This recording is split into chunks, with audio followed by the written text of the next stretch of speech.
این هفته خبر تو خبر داره براتون از خیمه شب‌بازی هسته‌ای شیخ فری و شوی مسخره‌ای که قرار بود حکم قدرت نمایی هسته‌ای داشته باشه.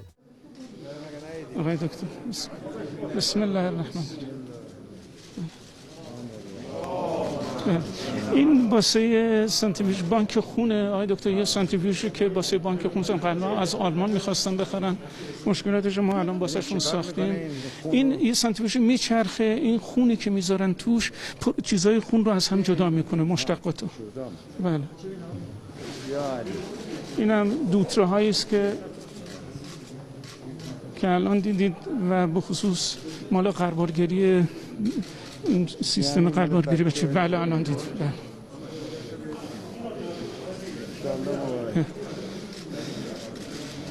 اینم که مال رادیو داروهایی است که تازگی آمده. این لوتشیوم رادیو دارو، این درمان پروستات، سرطان پروستات. آقای دکتر الان داریم با دانشگاه شیراز و شهید بهشتی اینو داریم می‌کنیم، خوب کار. بله خیلی خوب عمل کرده تا حالا. اما هنوز یکی دو روز از این نمایش مضحک نگذشته بود که تأسیسات نتنز ترکید و برق از عمامه عظما پرید. سخنگوی انرژی هسته‌ای آخوندا اول میخواست قضیه رو ماسمالی کنه و بگه یه حادثه بوده. همونطور که من قبلا هم گفتم، حادثه‌ای رو ما داشتیم در بخشی از قسمت‌های برق مجتمع شهید احمدی روشن، مجتمع بندیسازی، در اینجا در واقع برق قطع شده. خود این برق قطع شدن هنوز علتش رو نمی‌دونیم، باید ببینیم، بررسی بکنیم.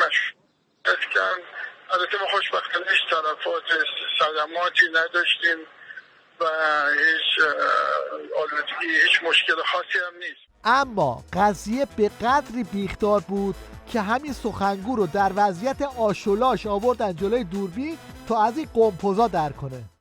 یقین هم دارم من انشالله که ما پیروز هستیم، هیچ تردیدی نکنن. 40 سال تجربه دیپلماتیک دارم، 8 سالم از تو این صنعت هستم، قطعاً ما انشالله پیروز هستیم. اینطور که پیداست خودشون هم نفهمیدن از کجا خوردن.